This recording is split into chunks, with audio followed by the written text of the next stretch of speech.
Hi everyone, welcome back to this channel. On today's video, I'm gonna show you the new CapCut video quality tutorial.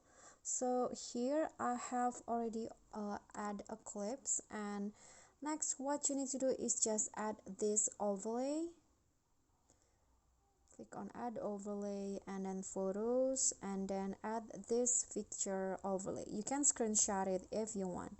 Click on add, adjust the size, fit the size to your video, and then go to splice and then click on dodge.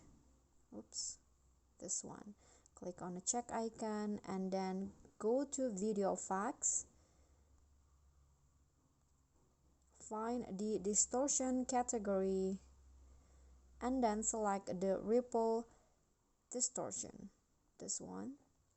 Adjust it like this, sharpen 35,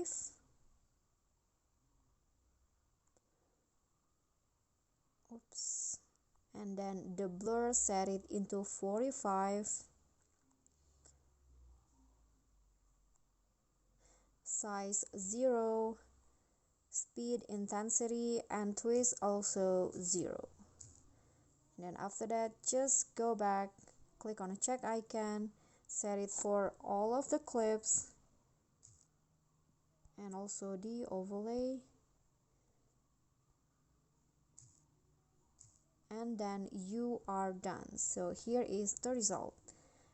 Okay everyone, so thank you guys so much for watching. If this content is helpful for you, please click thanks below, click on the thumbs up icon, don't forget to leave a comment and subscribe to our channel. See you at the following tutorial. Bye bye.